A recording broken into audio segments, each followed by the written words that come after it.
দুরন্ত জয় এবং তাদের ক্যাপ্টেন নুরুল হাসান সোহানের অতি মানবীয় ইনিংস নিয়ে আলোচনা করতে আমাদের সাথে যুক্ত আছেন বাংলাদেশ দলের সাবেক অধিনায়ক এবং রংপুর রাইডার্সের অ্যাসিস্ট্যান্ট কোচ মোহাম্মদ আশরাফুল।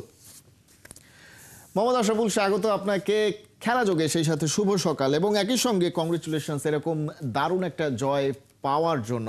আমরা অনেক আলোচনা দেখছি এবং বলা হচ্ছে যে বিপিএল এর one of the best match দেখা গেছে গতকালকে, যেখানে লাস্ট ওভারে ২৬ রান দরকার ছিল, সেটা টপকে ৩০ রান তুলে ফেলেছেন নুরুল হাসান সোহান।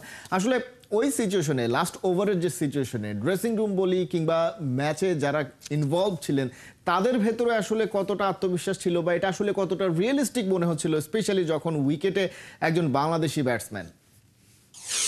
ধন্যবাদ, শুভ সকাল সবাইকে। ড্রেসিং রুমে আমাদের প্রত্যেকটা মানুষের মধ্যে ওই আত্মবিশ্বাসটা ছিল যে যদি কেউ জিতাতে পারে, নুরুল হাসান সোহানি জিতাতে পারবেন, কারণ ও এই পজিশনে অনেক ম্যাচ খেলেছেন এবং অনেক এক্সপিরিয়েন্স। তো সবার মধ্যে আমাদের এই আত্মবিশ্বাসটা ছিল, যেহেতু কাইল মায়ার্স বোলিং এসেছিলেন লাস্ট ওভারে, তার বলে অতটা গতি নাই, সে এবং গ্রাউন্ডটাও যদি আমরা খেয়াল করে থাকি যে অত বড় গ্রাউন্ড না, এখানে উইকেটটাও চমৎকার। এখানে যদি প্রথম দুইটা বলে কানেক্ট করতে পারে একটা 4 বা একটা 6, তখনই আসলে বলারের জন্য ডিফিকাল্ট হয়ে যায় এই ধরনের সিচুয়েশনে। তো আমাদের সবার মধ্যে আত্মবিশ্বাস ছিল যে নুরুল হাসান সোহানের ক্যাপেবল, যে এই ম্যাচ জেতাতে পারলে ওই জিতাতে পারবে। হ্যাঁ, আপনি যেটা বললেন যে এটা আসলে রিয়েলিস্টিক ভাবে যদি চিন্তা করি সম্ভব না, তারপরও আত্মবিশ্বাসটা থাকলে আমি মনে করি যে হয়। রিসেন্টলি যদি আপনি T20 NCL T20 দেখেন, সেখানে বরিশাল টিম কিন্তু এই ধরনের একটা চিটাগাং এর সাথে একটা ম্যাচ উইন করেছে, যে লাস্ট ওভারে 25 রান নিয়ে। তো এক মাসের মধ্যেই কিন্তু আমরা এই ধরনের আরেকটা ম্যাচ আমরা দেখেছিলাম। তো সেই জায়গায় আর নুরুল হাসান সোহানের বিষয়টা বলবো যে আসলে দেখেন, গ্লোবাল T20 থেকে আসলে আমি রংপুরের সাথে কাজ করছি। সেই ইনজুরিতে ছিলেন, লাস্ট 6 মাস আসলে ক্রিকেট খেলতে পারেনি, তারপরে গ্লোবাল T20-তে যে শুরু করেছেন। সে প্রচুর হার্ড ওয়ার্কার, এটা আমরা সবাই জানি কতটা হার্ড ওয়ার্ক করে থাকেন তার নিজের কাজের প্রতি। সবার আগে আসেন, আর এসে কিপিং এর কাজটা করেন, তারপর প্রচুর ব্যাটিং করেন এবং টিম নিয়ে প্রচুর পজিটিভ চিন্তা ভাবনা করেন। তো আলহামদুলিল্লাহ, রংপুরের এই ভালো করার পিছনে ক্যাপ্টেনের বিরাট বড় একটা অবদান, কারণ তার চিন্তা ভাবনা খুবই পজিটিভ এবং আমাদের ড্রেসিং রুমটা খুব সুন্দর রেখেছেন। কোচিং স্টাফ আমি বলবো যে মিকি আর্তের বিরাট একটা অবদান আছেন, কারণ off the field Mickey Arthur মারাত্মক ভাবে আমাদের সুন্দর মতন রাখছেন, আর on the field Nurul Hasan Sohan অসাধারণ ক্যাপ্টেন্সি করছেন। মোহাম্মদ আশরাফুল, কিন্তু বিষয়টা আসলে যেটা একটু পরিষ্কার হওয়া দরকার, আমরা এই ধরনের ম্যাচ আমরা বিগ ব্যাশে দেখি, IPL এ দেখি, কিংবা ইন্টারন্যাশনাল T20 গুলোতে যারা টপ লেভেলের পারফর্মার রয়েছেন তাদের কাছ থেকেও এরকম পারফরমেন্স আমরা দেখি। স্পেশালি ক্যারিবিয়ানরা এই ধরনের পারফরমেন্সে বিশ্বজুড়েই নাম করেছে। কিন্তু বিষয়টা হচ্ছে, যখন বাংলাদেশি ব্যাটারদের ক্ষেত্রে আসি, সেক্ষেত্রে এই ইন্টেন্সিটিটা, অর্থাৎ লাস্ট ওভারের প্রেশার, অনেক বেশি রান তুলতে হবে, অনেক লম্বা চেস করতে হবে, তখন এই ইন্টেন্সিটিটা বাংলাদেশি ব্যাটারদের মধ্যে বেশিরভাগ সময়েই আমরা অনুপস্থিত দেখি। এশিয়া কাপের ক্ষেত্রেও আমরা দেখেছিলাম, এরকম কয়েকটা ফাইনালে বাংলাদেশের শিরোপা হাতছাড়া হওয়ার মতন ঘটনাও ঘটেছে। সেই জায়গায় আসলে সেই ইন্টেন্সিটিটা বাংলাদেশের ব্যাটারদের মধ্যে কি তৈরি হচ্ছে বা গ্রো করছে? আপনার চোখে কি দেখছেন?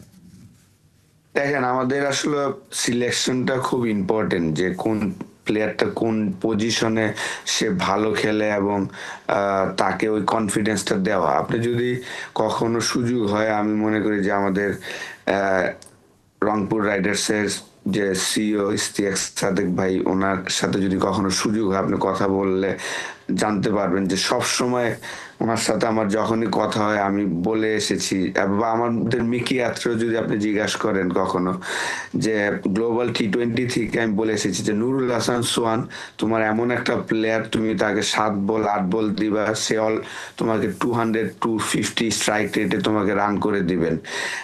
এবং সেই জিনিসটা আপনার বিলিভ করতে হবে এবং তাকে বলতে হবে যে তুমি এই ধরনের প্লেয়ার।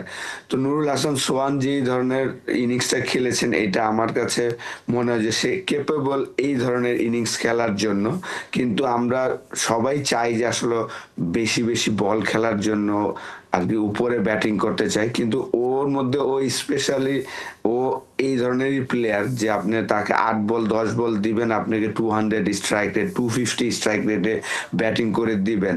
হ্যাঁ, সব সময় হয়তো বা পারবে না, কিন্তু ও এই ধরনের প্লেয়ার এই কেপেবল। আমি মনে করি যে এরকম 26 রানের এটা তো রেগুলার আপনাকে করে দিতে পারবে না, কিন্তু তার ইন্টারভিউতে শুনেছেন যে 2022-এ টি-20 ওয়ার্ল্ড কাপে ইন্ডিয়ার এগেনস্টে অসাধারণ একটা ইনিংস খেলেছিলেন, ম্যাচটা জিততে পারেনি, লাস্ট বলে 6 রান দরকার ছিল, সেই 6টা মারতে পারেনি, কিন্তু 16 রান নিয়েছিল। তো প্লেয়ারকে আপনি বুঝতে হবে যে কে কোন স্টাইলে খেলেন এবং কখন তাকে নামাতে হবে। তো ওই জিনিসটা যদি আপনি বলতে পারেন তাহলে তার জন্য আমাদের টিমটা ভালো কি আমাদের এক একটা প্লেয়ারের রোলটা চমৎকার ভাবে বুঝিয়ে দিচ্ছেন আমাদের হেড কোচ নিঃসন্দেহে, যে অর্থাৎ তোমার এই যে রোল। যে জায়গাটাতে শক্তিশালী তাকে আসলে সেইভাবে সেই প্রতিভাটা সেইভাবে কাজে লাগাতে হবে। টিম ম্যানেজমেন্টের আসলে প্ল্যানিংটা সেই জায়গাটাতে রাইট। দরকার। সেক্ষেত্রে তাহলে কি আমরা বলবো যে ন্যাশনাল টিমের যে ব্যর্থতা এই ধরনের ইন্টেন্সিটি হাই ইন্টেন্সিটির ম্যাচে, সেখানে আসলে সেই গেম প্ল্যানিং এর কিংবা টিম ম্যানেজমেন্টের সেই প্ল্যানিংটার অভাব। আমরা তো সাধারণত বলে থাকি যে ক্রিকেটারদের আসলে ওই রকম ইন্টেন্সিটি নেই, 4 ছক্কা মারার মতন ওরকম ক্যালিবার বাংলাদেশের ব্যাটারদের নেই। বিষয়টি কি আসলে তাহলে ভুল? তাহলে কি আসলে সবই পরিকল্পনার অভাব? ডেফিনেটলি আপনি যদি ন্যাশনাল টিমের পরিকল্পনা দেখেন যে যে ছেলেটা টি-20-তে ভালো খেলে তাকে আমরা টেস্ট ডেবিউ করাচ্ছি বা তাকে আমরা ওয়ানডে ডেবিউ করাচ্ছি, এক ফরম্যাটে ভালো খেলি আমরা আরেক ফরম্যাটে নেই, এক পজিশনে ভালো খেলে। এখন নুরুল হাসান সোহানকে যদি আপনি 4 নাম্বার ব্যাটসম্যান বা 5 নাম্বার ব্যাটসম্যান হিসেবে চিন্তা করেন, ওই সময় তো এই স্টাইলে সে খেলতে পারবে না। এটা আপনার আপনার বডি আপনাকে পারমিট করবে না যে যখন আপনার হাতে 12-13 ওভার থাকবে তখন আপনি কিন্তু যে এই ইন্টেন্সিটিতে খেলতে পারবেন না, আপনাকে তখন সিচুয়েশন অনুযায়ী খেলার চিন্তা করতে হবে। তো অবশ্যই আমাদের সিলেকশন প্রসেসটা যদি এইভাবে করতে পারতাম তাহলে আমাদের এতদিনে সবগুলা ফরম্যাটেই আমরা স্টেবল হয়ে যেতাম। আমরা দেখা যায় যে একটা ছেলে ফার্স্ট ক্লাসে ভালো খেলছি, তাকে আমরা ওয়ানডেতে ডেবিউ করাচ্ছি বা টেস্টে ডেবিউ করাচ্ছি। তো আমাদের এইটা তো 24 বছর ধরে এই সমস্যাটা হচ্ছে। তো আমার মনে হয় যে অবশ্যই আমাদের এখন সময় আছে যে কার কোন রোল, কোন ছেলেটা কোন পজিশনে ভালো খেলতে পারে ওইভাবে যদি আমরা বিবেচনা করি তাহলে আসলে আমাদের সবগুলা ফরম্যাটই আমাদের টিমগুলা স্টেবল হবে। নিঃসন্দেহে আমরা আসলে সেই প্রত্যাশা করতে চাই। আপনি বলছিলেন যে কাইল মায়ার্সের কথা, লাস্ট ওভারে তিনি বোলিং করতে আসলেন এবং তার বলে সেই রকম গতি নেই, এবং একই সঙ্গে আমরা জানি যে Kyle Mayers full time bowler নন, তিনি একজন অলরাউন্ডার এবং তার বলে আসলে সেরকম ভেরিয়েশনও নেই বলতে গেলে অন্য ফুল টাইম বোলারদের তুলনায়। তাহলে কি লাস্ট ওভারে গিয়ে বরিশাল একটু বেশি আত্মবিশ্বাসে ভুগছিল এবং সেই আত্মবিশ্বাসটাই কাইল মায়ার্সকে নিয়ে আসাটা সেখান থেকে, সেটা তাদের ভুল সিদ্ধান্ত ছিল? দেখেন আসলে কেউই ভাবে নাই যে লাস্ট ওভারে 26 রান এটা হবে, এরকম হয়তোবা অপোনেন্টে তারা হয়তোবা ভাবেনি, কিন্তু লাক তো আপনার ফেভার করতে হবে। ক্রিকেটে ভাগ্যটা খুব ইম্পর্টেন্ট। আপনার নুরুল হাসান সোহান কিন্তু লাস্ট ওভারের আগের ওভারে লাস্ট বলে কিন্তু রান আউট হতে পারতেন, 2 রান নিতে গিয়ে শান্ত রান আউটটা মিস করেছিলেন। ওই জায়গায় একটা আমাদের ভাগ্য ছিল। এবং যেহেতু মাঠটা অত বড় না, 65 বা 62 চারোদিকে, তো এবং উইকেটটাও খুব চমৎকার, তো কাইল মায়ার্স যতটা ডেঞ্জারাস নতুন বলে অতটা ডেঞ্জারাস না কিন্তু সে পুরান বলে। তো আমরা লাস্ট সিজন দেখেছি যে কাইল মায়ার্স কতটা ডেঞ্জারাস নতুন বলে। নকআউট স্টেজে 3টা ম্যাচেই সে 4 ওভার বল করে দিতেন, 12 13 14 রান দিয়ে কিন্তু তার কোটাটা ফিনিশ করতেন। কিন্তু এই বিপিএল এ দেখা যাচ্ছে যে বরিশাল তাকে হয়তোবা ইউজ করছেন না সেইভাবে, যে 4 ওভার হয়তোবা নকআউটের জন্য রেখে দিয়েছেন। তো অবশ্যই এখন যেহেতু রেজাল্ট আমাদের ফরে এসেছে আমরা তো বলতেই পারি যে আসলে এটা আমাদের লাগছিল যে কাইল মার্স এই সময়টা বল করেছেন। নিঃসন্দেহে সেইখানে আরেকটা কনফিউশনের জায়গা ছিল, নুরুল হাসান সোহান আরেকবার আউট হতে পারতেন, সেটা হচ্ছে অবস্ট্রাক্টিং দ্য ফিল্ডের ক্ষেত্রে, যেখানে মাহদি হাসান আউট হয়ে গেলেন। সেই জায়গায় একটা কনফিউশনের তৈরি হয়েছিল যে আসলে কে আউট হবেন, সেটা নুরুল হাসান সোহান হবেন নাকি মাহদি হাসান হবেন। আপনাদের সাইড থেকে আপনাদের অ্যানালিস্টদের ভাষ্যটা কি, আসলে সেই জায়গাটায় ঘটনাটা ঘটেছিল কি, বা আপনাদের দিক থেকে কোনো অভিযোগ ছিল কিনা যে এটা আউট হবেন কি হবেন না? না, এটা আপনার ক্রিকেটের লয়ে 33 নম্বর লতে এটা আছে যে স্ট্রাইকার যদি মারে এবং এটা যদি ক্যাচের জন্য যায় তাহলে আসলে স্ট্রাইকার আউট হবেন। যদি এটা গ্রাউন্ডে থাকতো এবং নুরুল হাসান সোহান যদি বাধা দিত তাহলে হয়তো নুরুল হাসান সোহান আউট হতেন। যেহেতু ক্যাচের জন্য গিয়েছিল সেই কারণে লতে যে নিয়মটা আছে যে স্ট্রাইকার আউট হবেন, সেই কারণে আসলে মেহেদী আউট হয়েছেন। সেই জায়গাতেও আসলে সোহানের একটা লাক ফেভার করেছে কিনা, অর্থাৎ ডেফিনেটলি দেখেন, আসলে ক্রিকেটে সবসময় আপনার ভাগ্যটা খুব, আমি সবসময় বলি যে আপনি হার্ড ওয়ার্ক করবেন, আপনার ভাগ্য আপনার ফরে আসবে। তো আমাদের তো লাক তো ডেফিনেটলি ছিল, রান আউট হতে পারতেন নুরুল হাসান সোহান, 2 রান নিতে গিয়ে শান্ত স্টাম্পে লাগাতে পারেনি, এবং যেটা মেহেদী আউট হয়েছেন সেটা যদি ক্যাচ না হয়ে গ্রাউন্ডে আসতো তাহলে হয়তো নুরুল হাসান সোহান আউট হতেন। তো ক্রিকেটে আপনার ভাগ্যটা লাগবে, কিন্তু আপনার কতটা হার্ড ওয়ার্ক করছেন সেই সময় আপনাকে লাকটা আপনার ফেভারে আসবে। তো নুরুল হাসান সোহান যেভাবে হার্ড ওয়ার্ক করেন আমরা সবাই জানি, এবং আমিও দেখছি লাস্ট 3 মাস ধরে, যেহেতু আমি এই টিমের সাথে কাজ করছি।